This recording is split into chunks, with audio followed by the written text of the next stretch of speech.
Have you ever tried to help your child and somehow it ended in tears, frustration, or complete shutdown?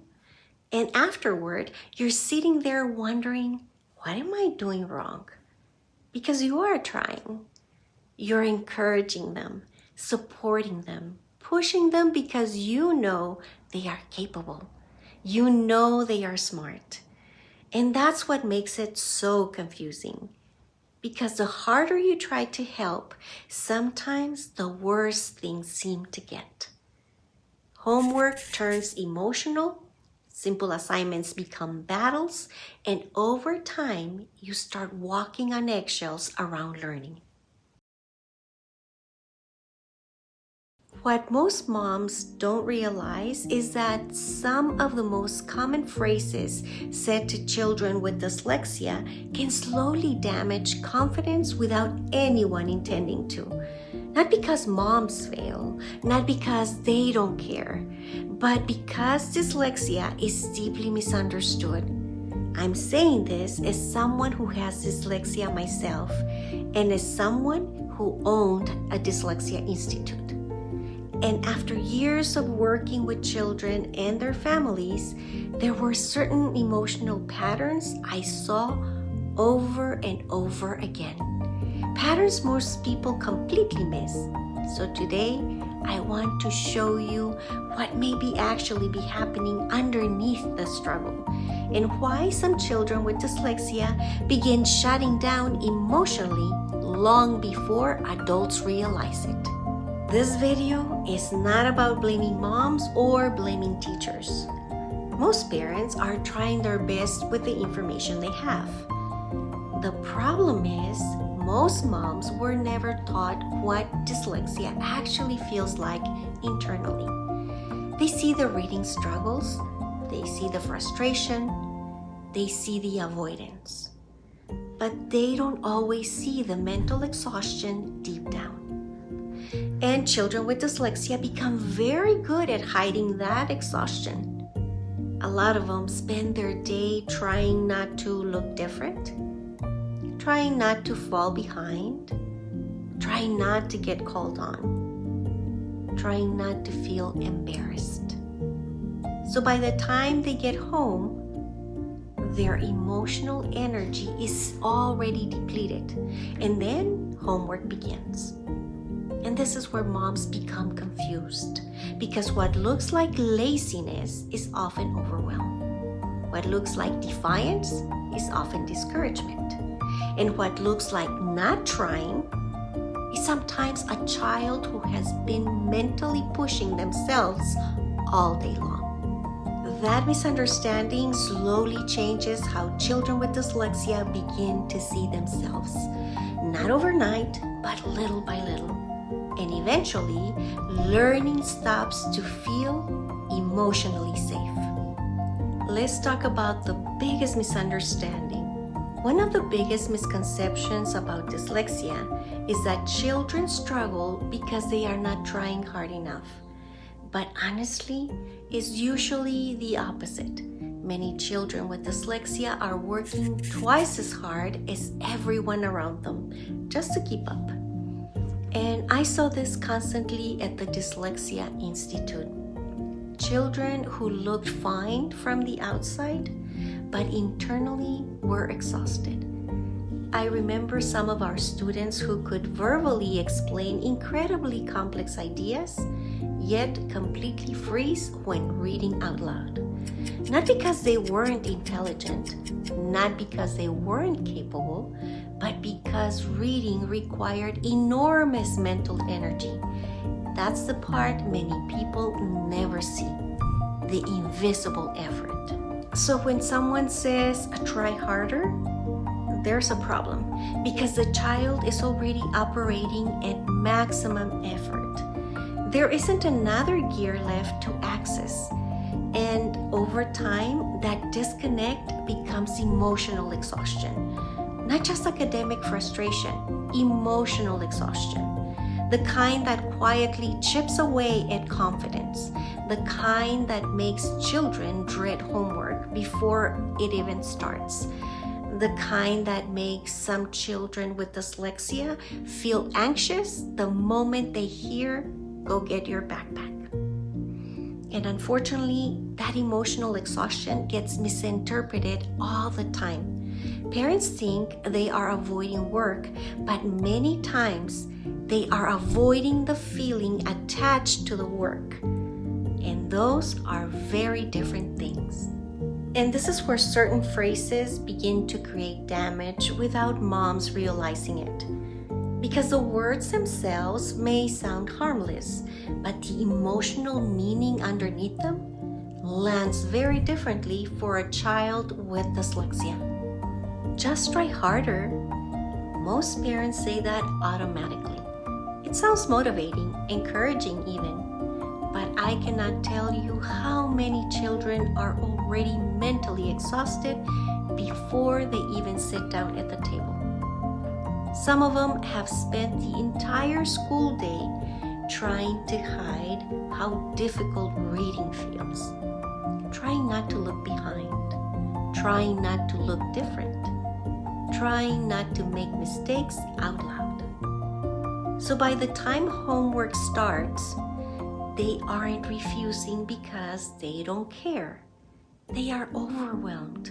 And when the first thing they hear is, "You need to try harder," it reinforces this painful belief that effort is never enough. That's the part parents miss.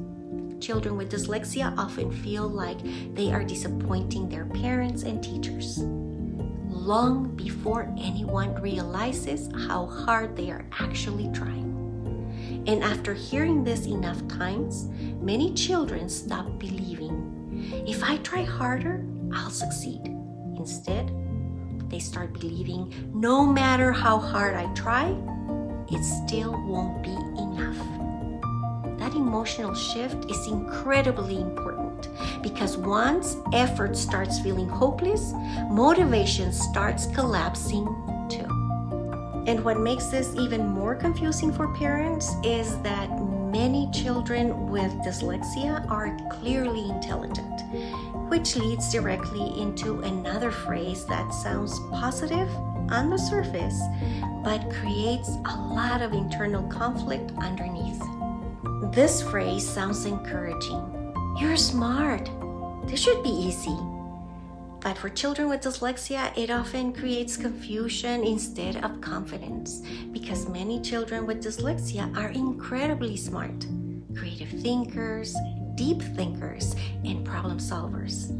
We worked with children who could verbally explain science concepts, yet struggled to write a paragraph about it. And that disconnect becomes emotionally confusing because now the child starts wondering, "If I am smart, why does this feel impossible? Why can I explain it but not write it? Why do other kids finish so much faster?" Those questions slowly become self-doubt, and over time, children stop separating "I'm struggling with reading" from "I am struggling because something is wrong with me." That's where identity starts getting tangled into learning.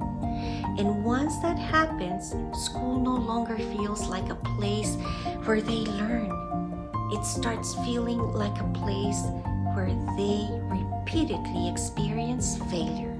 And unfortunately, there's another misunderstanding that creates even more frustration for children with dyslexia.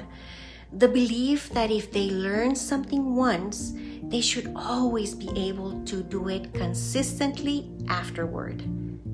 But dyslexia doesn't always work that way. They keep hearing, "Why do you keep making the same mistake?"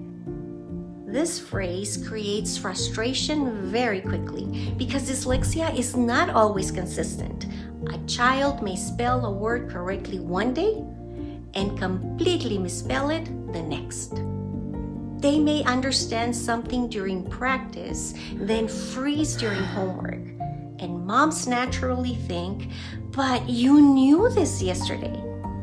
What people often don't realize is that inconsistency is part of the processing difficulty itself. Not laziness, not carelessness, not lack of intelligence. And children with dyslexia become deeply frustrated by this too, because they often don't understand why it keeps happening either. Imagine knowing the answer in your head, but struggling to retrieve it consistently under pressure.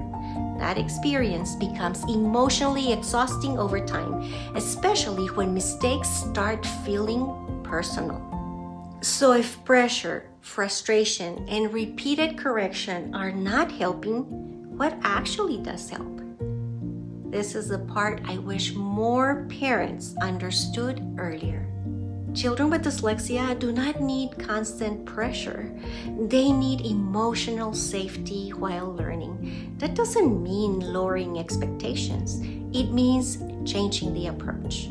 Instead of saying, try harder, just say, let's figure this out together. Instead of, you already know this, try, show me where it starts feeling difficult. Instead of immediately correcting mistakes, slow things down first. Observe, listen, watch where frustration starts building. Because once children feel emotionally safe enough to struggle, learning becomes much less threatening. And one thing I noticed repeatedly at the Institute was that children with dyslexia often made more progress when shame was reduced, not when pressure was increased. That distinction matters more than people realize. One thing I truly wish more moms understood is that dyslexia is not an intelligence problem, is not a motivation problem. It is a processing difference. But when children with dyslexia are misunderstood long enough, they stop trusting themselves. That's the part people don't always see. The emotional exhaustion, the anxiety, the self-doubt, the quiet belief that they are somehow less than. And unfortunately, those beliefs can follow children for years if no one helps separate the struggle from their identity. If you are in that place right now where something feels off, but you can't quite explain it, I created something that can help. It's a free dyslexia checklist for moms.